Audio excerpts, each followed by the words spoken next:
an original. From Story Studio Network.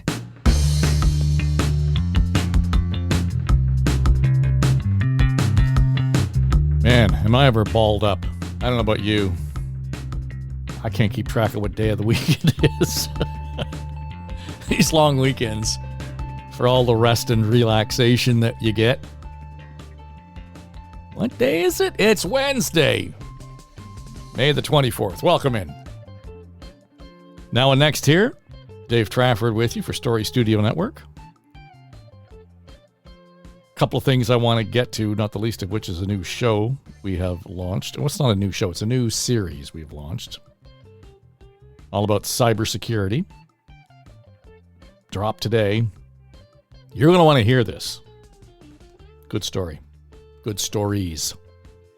One click to cyber chaos. Kim Geddes is our host, along with producer Becky Coles. Jeff Musson from Coding for Veterans. Drew Garner is our technical producer. And they've put a really great show together, I'm telling you. You're going to want to hear this because it's not just this theoretical stuff about the dangers happening in the dark of cyberspace. They brought up a really interesting conundrum today in the episode that's focused on our banking system. It's the first time I've heard this flag raised at all. And they have done some interviews and research on it, that there may be maybe we're not paying close enough attention to what's going on with our financial institutions around cybersecurity and a very broad definition, shall we say. So I would encourage you, drop by, check out One Click to Cyber Chaos, and you'll find it wherever you're listening to this podcast. Pretty good chance. If you're on the Apple or the Spotify or the Google or the Audible or iHeart or whatever, that's where you'll find it. So, and you know what? I want to hear what you have to say about this. I'm going to just leave it at that. I'm not going to spill the beans here because it's an important story and they'll line it all up for you.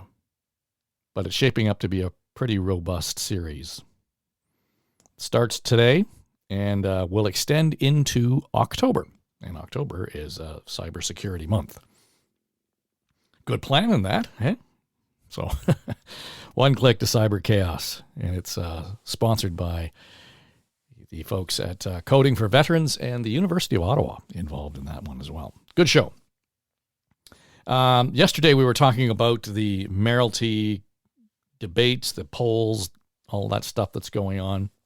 Kim Geddes, our host of One Click to Cyber Chaos, and Barb DiGiulio, they both joined me, and we kicked around the stories of the day. Thought we had a rather spirited, really important, I think, conversation for the likes of us, we who live in this media world, as editors, and those who get to shape the story. You know, the old line is, journalism's the first draft of history. And we don't always get it right. Right? We don't always get it right. We know that. But that's the first draft.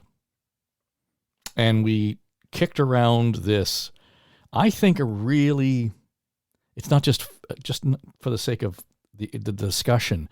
I think it's a real debate, discussion that we need to have within the confines of journalism and beyond. And that is, how do you use sources, anonymous sources? That's always one thing. And there will always be, people who will object to anonymous sources. In many respects, that's where great journalism happens. But we were talking about a podcast done at the New York Times. I have the Daily, the New York Times. So it was last week on Thursday. that they featured a podcast and an interview with a woman who was a key source, the source, on one of the Times Me Too breakthrough stories. Big story. Brought down Les Moonves at CBS. Cost him $120 million because of what the Times reported. And the woman involved in that case, as the source, was a lawyer who leaked documents to the newspaper. I won't go through the whole thing again, because if you listen to it, you don't want me to rehash it. If you haven't, put an ear on that. I really do. If you're here listening to podcasts, you're doing it because you like the long story form. You want to go deep. You want context. And quite frankly, talking about stuff that isn't necessarily going to show up in the morning radio newscast or evening television newscast. Maybe not even in the newspaper sometimes. But, there's a lot of news out there to cover. This is news about news making. So, go back and put an ear on it. And then I want to hear your thoughts on what we had to say. The editorial challenges that we expressed, and whether or not you think there's an answer to it. And I leave it with you, because I don't want to kind of sour the conversation for you. I want you to listen and make your own call on it. You be the editor, so to speak. And then shoot me a note or hit me up on social media. At Dave Trafford finds me on Facebook, Instagram, Twitter, and LinkedIn. Otherwise, you can shoot us an email at hello@storystudionetwork.com, or you can leave a comment wherever you listen to the podcast. There's all kinds of ways, but this is one where I really think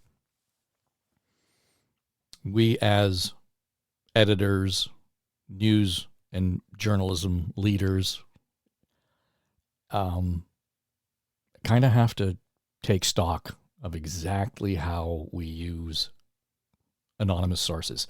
And this is a really good example of how and why.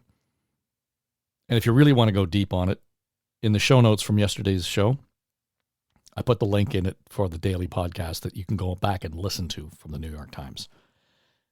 I'm telling you, it's worth it. It's really it's an important conversation that you hear them have at the New York Times for the sake of the story. But I think it's an important thing for more people who live outside the newsroom bubble to hear how things unfolded. And I'd be curious to hear what your critical thinking on it is. And I'm not just asking for criticism. I'm asking for your critical thinking, because I hesitate to say, well, I'll leave it at that. Go back and listen to Now and Next tomorrow, or yesterday. Tomorrow, that'd be a cool thing to do. And if you got the ear and the time for it, check out the original daily podcast from the New York Times last Thursday. Okay? One of the things we did talk about was the polling that's being done and whether or not we can put any stock in it. My answer is not really. I get pushback from some of my media folk friends saying, well, there seems to be momentum behind Olivia Chow. Yeah, there is, because most people know that name. Olivia Chow's been in local politics for, more than two decades. Maybe started in the last century, in fact. So should she be? Yeah, probably well known. And if you actually prompted and gave her your name, oh yeah, I know Olivia Chow. That's what the polling reflects. Again, we'll not get into that whole discussion all over again. But one thing I did say is that in the course of watching the debates, the question was, where is Mark Saunders? Does well in the name recognition as the former police chief of Toronto. Didn't show up at the Daily Bread food bank debate. Didn't show up at the next one either. And I have been told that his team does not want him to be participating in that. Well, I'm watching the debate right now going on at George Brown College down on the waterfront here in Toronto. and he's on the stage. So he has shown up. But other media have noted that he is the rather elusive Mark Saunders, noting that his appearance and participation is something of a rarity so far. Okay, and admittedly, we've still got, more than a month and a day to voting day here in Toronto. A lot can happen. So I don't know if his team decided, no, we can't. This is a bad look. He keeps dodging these major debates, but he's in there now. The bit I've listened to him, I'm not sure it's helping or hurting him, for that matter. But he's sure taking a shot from all the others on the panel because of his experience and the baggage that he will have as police chief. But they've all got baggage. They've all got baggage. There's no question about it. So tomorrow, the Toronto Region Board of Trade is holding its debate. A fellow by the name of Steve Paikin, I think you might, speaking of name recognition, is going to moderate that gathering. And I fired a note off to the folks at the board yesterday just to see, where was Saunders on this. And I said, who's going to be on the stage? He was among those who was invited, and he accepted the invitation. So we'll wait to see if he shows up or finds some last-minute excuse that he can't go. But at this stage, it would appear as though we'll get the 6 top candidates: Bylau, Bradford, and Chow, Mitzi Hunter, Josh Matlow, and Mark Saunders on the stage tomorrow at the Board of Trade. So I'm going to drop down and check that one out tomorrow night live. I'm watching this one streamed live from George Brown College, I should say. Okay, and so off the top here, I mentioned that we've got One Click to Cyber Chaos, right? Jeff Musson, host, producer on the show, all about the coding and good cyber hygiene, all that stuff you need to have to make sure that you're not hacked, your security's not at jeopardy, all that stuff. They recorded that first episode about a week or so ago. A couple of days later, wouldn't you know it, he's in my inbox, and Jeff has been hacked. And I mean in a serious, scary kind of way. Hacked. And in a way that kind of caught him off guard. So I had the chance to catch up with Jeff Musson at Coding for Veterans just to find out exactly what's going on. So let's just start at where you think the beginning was, because so often when you get hacked and something happens to your personal accounts, you think that the moment you noticed it is actually about the time it happened. Does that reflect your experience, or did this happen or start a lot sooner than when you first realized that someone was in your Facebook account? So what's interesting is that you're absolutely right. It's almost like following a trail of breadcrumbs, right? So all of a sudden I go to log on to our Coding for Veterans Facebook page. Mm-hmm. And I don't have access to it. And sometimes I know there's technical glitches and what have you. And, didn't really think too much about it. And the page is still up. I just didn't have access to it. So then, lo and behold, it's not coming back. So, get a hold of a couple of other people that I know that have admin access to it. And they still have it. But I'm somehow disappeared off there. So, next thing I know, I get a phone call from Facebook. And number one, I was shocked Facebook actually had customer service, to be honest with you. That reached out to you. They reached out to me. Really? Okay. And the only reason why they reached out to me was that they said, hey, I know we had just gotten disconnected from our online chat. I'm just phoning you to continue. And I'm like, who is this? And I said, well, this is Facebook, blah, blah, blah, blah, blah. And he says, go into your Facebook account and look at your messenger. You should have a digital record of the chat we had. And I log on and I'm like, I never had a chat with you. And he's like, holy cow. He goes, someone has gone and cloned your profile out there, logged in as you, acted as if it was you. We've given him access to the to everything that was on your account, and it turns out it's not you. And I'm like, yeah, we got a problem now, don't we? No kidding. Right? So I then said to him, okay, so let's go and shut the bogus account down. At which point he says, well, it takes 24 hours to do that. I'm like, you mean you just don't have a kill switch to kill this? You can give him access in the blink of an eye, but you can't shut it down for 24 hours. Yeah, exactly. Jesus. So that was, the surprising thing, number one, out of this.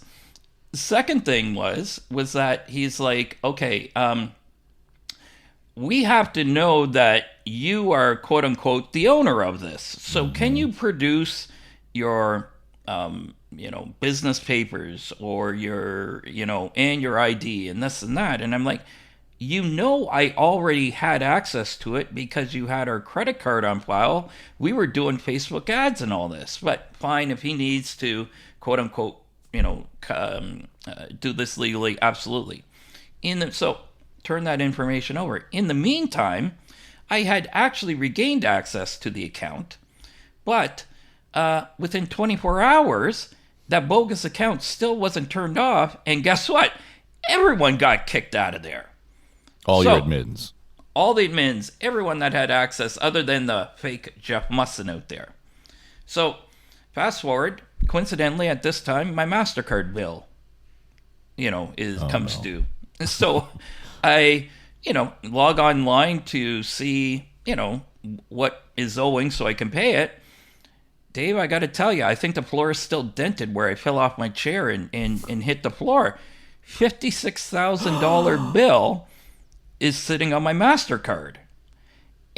And so right away, I get a hold of MasterCard, and of that, only 10 grand. It was a slow month. Only 10 grand for me was out of that. So it was like, $40,000+ worth of charges. And the wild thing about this was Facebook these were all Facebook related charges that never showed up on Facebook's receipts, but in the line that you see on your statement, it is all Facebook. And they did multiple transactions at $1,018. And when I say multiple, like 25, 30 of those kind of transactions. And what also was an eye-opener for me on this is how the heck did Bank of Montreal's fraudulent department not realize that on a typical month, our Facebook account roughly is under $200, say. Yeah. These are $1,000, and there's like 25 or 30 of them. How this thing didn't get shut down, God only knows, right? And what's funny is the onus is then on the credit card holder to prove that those charges aren't mine. So I then had to go back to Facebook. I've dealt with Facebook this week more than I ever want to, in which to then get a receipt showing what our last transaction was. So then the credit card company can say, okay, from this date onward, these ones are all fraudulent. Wild. So let me understand that the Facebook the Facebook expenditures that showed up on your credit card did not show up on the Facebook end of things. There was no receipt there. Exactly. Wow. So what exactly were they buying then? I have no idea. I think what happened was these individuals are so sophisticated, and it's overseas where this is happening. That's shocking. Shocking, exactly. But what it is they were somehow even able to clone whatever processor that they use for the credit card. They put Facebook as the vendor, right? And then when Bank of Montreal has it show up as a charge on there, for whatever reason, it's it says Facebook, they're not actually checking to see is that quote unquote the actual merchant. So for all you know, they're just transferring cash to another account from that credit card. You got it. Right. Right. So, but what's funny is, Dave, what started off as something like, I don't have access to our page, and maybe it's a technical glitch, and you kind of don't believe it. Now I'm on the opposite end of the spectrum. I mean, I've changed all of our passwords. We have, like, on everything, we have two-factor authentication, because the question becomes, did this individual have now access to other information that was on there? Mm-hmm. And I'm starting to pull my credit report to make sure that there aren't any sort of credit cards or lines of credit taken out on my name, all this kind of stuff. I tell you, it's not only the action that happened, but it's the after effect that gets implanted in your brain. Like, you're always on edge. What else? When's the other shoe going to drop? Really? So what's the bank's response been to this? Surprisingly, the bank, it's funny. It seems like another walk in the park, right? Like another day. It's, business as usual. Obviously, I'm not going to be held liable for it, right? And obviously, first thing it did, you shut down the card, right? And then the second thing is, I had to produce proof that these were fraudulent charges, where I think the onus should probably be on the merchant to show that they weren't the charges as opposed to the consumer, right? And, they said I had 100 days to file a complaint. I did it like within 2 days because we're not letting this thing go. And stay tuned to see how long it takes Bank of Montreal to take care of this. Now, when you say take care of it, that they'll actually do their investigation and determine that those charges are not exactly. Yeah, right. Absolutely, for sure. It was, so here's the thing that worries me. And I mean, I've already noted, coding for veterans is what you're doing, not off the side of your desk. That's a full-time, undivided attention. Yeah. And you and I have spent hours talking about cyber threats, cybersecurity on the podcast, just, for years. So, it sounds like one of those weird, funny, kind of wacky stories. But, you have what we would call some level of cyber hygiene going on in your business. Absolutely. Right? Yeah. You preach it. So here's the worry. I mean, to the point where, holy shit, they have actually pulled the wool over Facebook's eyes. That's the scary part, Dave. Right? And the bank is looking at this, and to your point, this is unusual activity on your card. 3 months ago, we booked flights because we're going to Europe in the fall, and immediately the credit card company is saying, hey, we noticed this is on your credit card. This is a little unusual. Yeah. Can you confirm that this is you? Yep, that's us. We're all good. Okay, that's fine. And they did it almost immediately. Yeah, so you get a phone call or a text or whatever. Exactly. So to think that the bank whiffed on that, not once, not twice, but 25 times. Yeah. Holy crap. How did they get around? I mean, something's going on there that they have subverted whatever securities are in place at Facebook and a major bank. Absolutely. And that is the scary part. Like, to me, this is not some kid in his basement over, in Moldova or whatever. Like, to me, this is like a syndicate, where you have some very sophisticated people that understand the nuances of financial transactions. They understand about security protocols, and they understand the vulnerabilities within these social media platforms. And on my side, we've done everything that we can. And like you said, I mean, we're up to speed. We're not novices as it relates to this. And lo and behold, I got to tell you, it was an eye-opener. Well, yeah, I mean, a good glass of whiskey is an eye-opener. This is this is a punch in the mouth here. Oh, absolutely. But and I guess it almost begs the question. You're a guy who's paying attention to all of those security measures. How many people out there are kind of drifting along? I barely use my Facebook page or Yeah. whatever, and that vulnerability becomes something that's happening in the background they're completely unaware of, Yeah. and whether or not it's going to the extent of stealing money off of your credit card, but it's a portal into a whole lot of other information, and we already don't really trust Zuckerberg and Meta to begin with. This kind of thing, to their credit, they reached out to you to say, by the way, we want to follow up. Was there any indication what that original conversation was with the hacker? Yeah, they were having issues administering our Facebook page, right? And so they wanted some other access to other pages that I had on my account, right? Oh. And their internet connectivity, if but for that, right, it knocked them offline and disconnected the chat. And the only reason that Facebook was phoning back was, being good customer service, let's phone back the customer and continue the dialogue that we had. They didn't even know that this person wasn't me. Right. So they didn't verify. They didn't go through any of the verification. I figured initially. You're going to have something, a text to your phone, which says, hey, put this code in this chat or do whatever, right? I don't know. And that's what's your mother-in-law's first dog's name or whatever it was. You got it. What street did you grow up? All this kind of stuff. And that's the scary part, was that it was just luck, right? That this disconnect happened. They got a hold of me. And then when you hear the words out of Facebook like, oh my God, I haven't seen this before, I got to tell you, it doesn't exactly give you a lot of reassurances on my side. Yeah, you didn't want to be the beta test for the new security measures, right? Exactly. We're going to be written up in a training manual somewhere, right? Exactly. Saying, hey, or some internal release saying, be on the lookout for this kind of scam, right?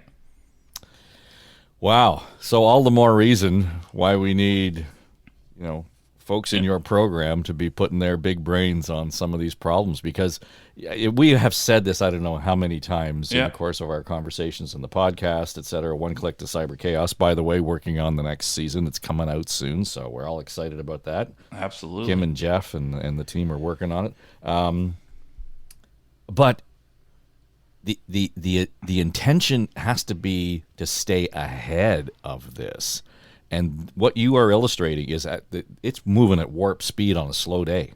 Oh, absolutely. And the other thing that I think's interesting too is, individuals can always do better, right? So we've had a couple of Facebook pages, various things that I've been involved with and projects, and we've always sort of left them up there. We didn't bother deleting them, right? Because, I don't want to say you get sloppy, but you're like, what's the harm? What's the harm? Guess what? It potentially, this opened my eyes. This potentially could be a window in which to come and access the stuff that you are using, right? Mm-hmm. So if you have email accounts that you no longer have, delete them, right? You're not using them. If you have Facebook pages, Instagram pages, any, Twitter accounts that you're not using, delete them, right? And so you just kind of are able to, and quite frankly, the other thing is, it makes it easier for the person in which to manage their footprint on social media. I mean, it's no different than, I hate to say it, it's the analogy of, the less windows you have in a house, the less opportunity for someone to break in, right? Yeah, exactly. Yeah. Well, we'll stay in touch. I'll be curious to see how the banks respond, and again, give them all due credit. They have moved it through, and to your point, I guess what's good is that they had a response to it. What's bad is that it seems so routine with the and that's not the bank's fault that it's routine. That this is happening a lot. But any advice to those of you who see weird activity, or you're having a challenge, kind of navigating some of your social media? Might not be hackers, but better to verify. That indeed, and that good kind of cyber hygiene is probably what is our friend Ritesh Kotek always says. That's what you really want to be out in front of. Jeff, good luck with this. We'll stay in touch. We'll talk about it more as you get new developments on the story, because it's an important one. Thanks, Dave. We'll be in touch. Jeff Musson at Coding for Veterans. It's happening to a guy who is paying attention. It's happening to a guy who's hosting and producing a show about cybersecurity. It could happen to you. So keep an eye on all that weird activity. After this all happened, I saw some really funky emails showing up in my inbox that my request to change my Facebook account name has been approved. Well, I never made any request. And immediately, this was just after I talked to Jeff about this, went in and checked my Facebook account. Nothing's happened on it. But of course, in the context of that email, there were, to fix this problem or to confirm this, click on this link. To get more information, click on, and somebody would do that. Because you'd be in a panic thinking, hey, I didn't do that. Click. Oh, where did I end up? All right. So that, and lately, I don't know about you guys, my sister-in-law was mentioning this, and it's happened the same thing to me. Between, I don't know, maybe Thursday and Tuesday, yesterday, I must have had 14, 15 emails in my inbox from UPS telling me that my delivery couldn't be left at the door because it needed a signature. You can sign online or something nonsense like that. Click here. Well, I don't have anything hanging out there. I know it. I keep track of all that stuff. And again, 15, I was being spammed by a fishing expedition, clearly. And it was happening to her as well. So, yeah, I keep an eye on the inbox lately. I don't know what's going on out there, but some weird kind of inconsistencies, shall we say. And all the more reason for you to check out One Click to Cyber Chaos, brought to you by the good people here at Story Studio Network. All right, that'll do it for us today. Again, tomorrow is Thursday, and that means it'll be feed drop day, so we'll continue our featuring of The Next Normal. And if you haven't caught up with that one, that's the first show we produced for Story Studio Network 2 years ago. The show ages well, I must say, with the exception of a couple of dated references. The whole concept of it, actually, it ages very well in terms of how we are going to cope, understand, take advantage of opportunities that all occurred because we went through the pandemic. So that's tomorrow on Now and Next here for Story Studio Network. We'll talk to you then. Pay no attention to that man behind the curtain. Now and Next is produced by Becky Coles. Our production manager is Jamie Nickerson. Audio editors are Mike Trutler and Drew Garner. And our sonic logo designer is Greg McDonald.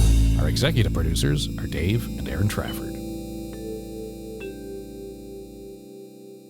This is SSN. Story Studio Network.